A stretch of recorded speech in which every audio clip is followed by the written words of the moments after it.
Can I do anything at all instead of reviewing The Country Bears? There's so many much more fun alternatives than sitting through this garbage movie. I would rather clean a toilet with a toothbrush than brush my teeth with that same toothbrush. I would rather eat a bowl of broken glass.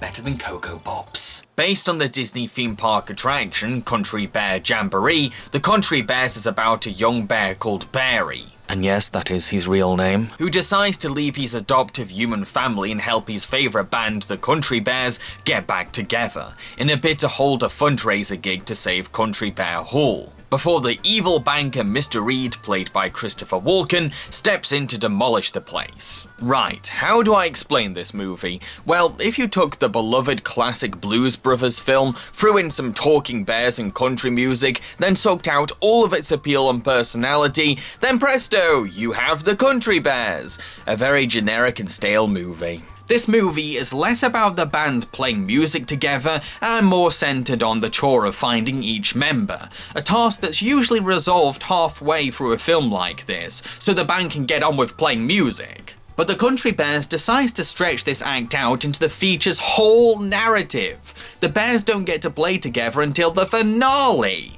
What's the point of making a film about the Country Bears if we have to wait until the very end to see them play together? While I do find a charm to seeing these old musicians nostalgically reminiscing about their rockstar days after reuniting since their breakup, their quaint trips down memory lane are always cut short, so we can jump onto the task of convincing the next member to join the band. This storytelling structure makes the film feel very repetitive and monotonous. This is also a really stupid movie.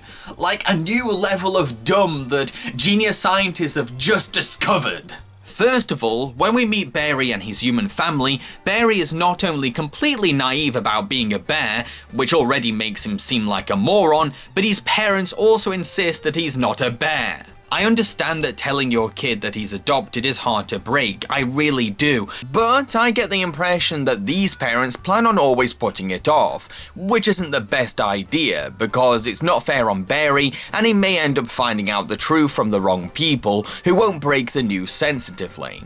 Oh look, Barry's arsehole brother, who is always a dick to him, is the one to expose Barry to his adoption roots. And he uses it as an excuse to motivate Barry to leave the family. I'm sure glad that Mum and Dad weren't the ones to talk to Barry about this. Secondly, when Barry goes missing and cops interview his adoptive parents, the joke is that no one is drawing attention to the fact that Barry is a bear, while Dex is screaming at them about how his furry appearance makes him clearly stand out. This joke doesn't work when we don't know what the average population of talking bear children is in this world, and only a small handful of bear characters are shown in the film. So we end up siding with Dex, calling the parents and cops stupid and incompetent for not realizing how Barry being a young anthropomorphic bear will make him easier to spot during the search for him. Thirdly, there's a scene where we find a band member in a bar clearly designed for bears, as it sells honey instead of alcohol and features a bark scratching machine. Yet 99% of the patrons are humans! Why are humans going to this bar? The only one that belongs here is the one bear. So stupid! Fourthly, there's a scene where we find out that a bear called Zeb can't rejoin the band because he owes money to the bar owner, played by Queen Latifah, so Barry has the cheek to go behind the band's back and makes a wager with Latifah. If Zeb beats the house band in a music duel, he will no longer owe money to Latifah, but if he loses, the Country Bears have to give their tour bus to Latifah. This is not a smart move or clever risk on Barry's end, this is just downright disrespectful and rude to the Country Bears. It's only luck that Zeb manages to win. What if he lost? That would have made Barry look like a right shithead. And yes, there's a fucking fifthly, my friends! Why didn't the Country Bears ask Barry's parents if they were okay with him joining their road trip? It's not exactly wise to invite a kid you just met into your bus for a journey across the country without parental consent. So it's no surprise that they end up becoming kidnap suspects because of this. Which leads me to asking this. When they realized that the law was after them, why didn't they go up to the cops and clear things up? Running away just makes the country bears look even more suspicious. It's clearly all an excuse to have the cops become forced antagonists in the film, in an attempt to copy the Blues Brothers formula. Fuck off, movie! Ugh. Okay, now that I've got all of that off my chest, let's talk about some other aspects of the film. So despite holding off the Country Bears' performance as a complete band for the end, this movie is a musical, and while I like that the songs are different subgenres and styles of country, I can't exactly say that I remember any of them after watching the film. There's nothing special, catchy, or memorable about these songs. Sure, they're easy to listen to, but I can't imagine myself humming any of them in the near future. Again, this is no Blues Brothers. We take the long way around. We get lost and we get found. I wonder why we couldn't go. When your grip keeps slipping and your touch is gone.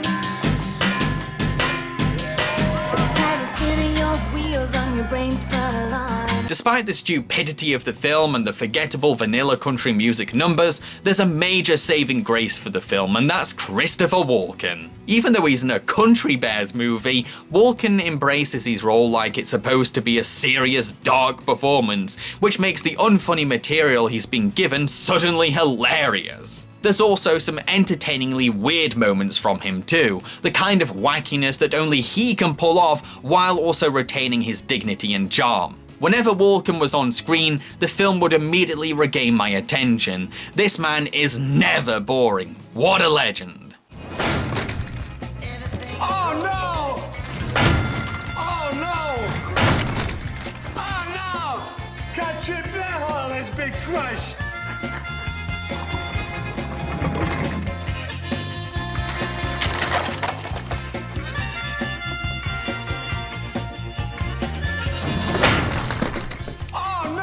So what about the puppetry for this film? The bear characters in this movie are performed by bodysuit actors wearing animatronic bear heads. On the one hand, these puppets look heavy and bulky enough to convince us that they have the weight of real bears. Plus, I can see a lot of attention to detail in their fur and faces. On the other hand, there's something unintentionally creepy about these puppets. It's a weird mix of Uncanny Valley and the unsettling idea of seeing theme park animatronics coming to life. When the puppets move their faces, I can see the motors clicking inside their heads, and it's all too freaky. This is the inherent problem with translating a Disney ride like the Country Bears Jamboree into a live-action film.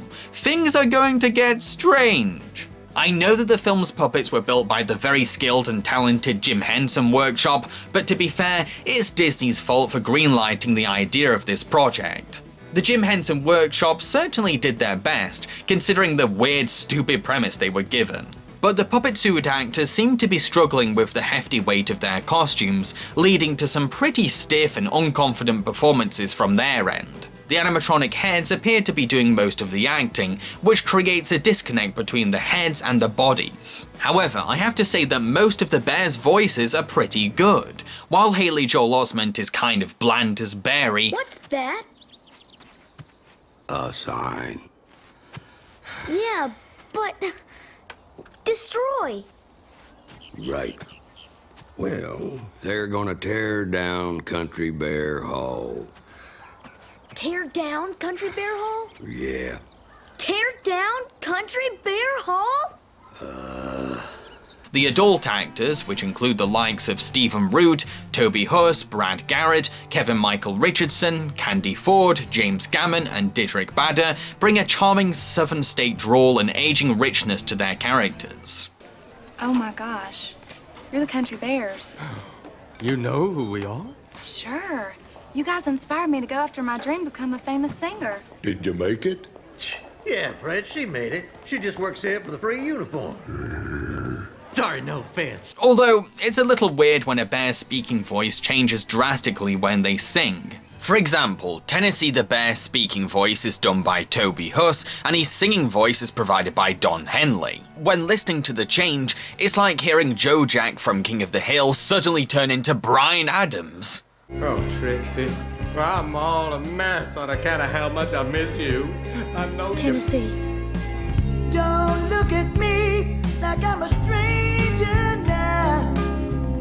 Have I changed that much? Baby, tell me how. To conclude, The Country Bears is a very bland musical, with creepy looking bears, forgettable songs, and really stupid writing. Sure, Christopher Walken steals the show, I won't deny that, but there are so many better Christopher Walken movies out there, ones that won't hurt your brain while watching them. I've been Jamboree and I hope you enjoyed this review. If you did, then feel free to subscribe to my channel because I make a lot of videos quite like this one. Also, consider supporting me through a monthly pledge on my Patreon in return for awesome rewards. Thank you. So, what am I going to be reviewing in the next episode of Puppet Panic? Well, it's time to get festive as I talk about Emmett Otter's Jug Band Christmas. Cheerio, folks.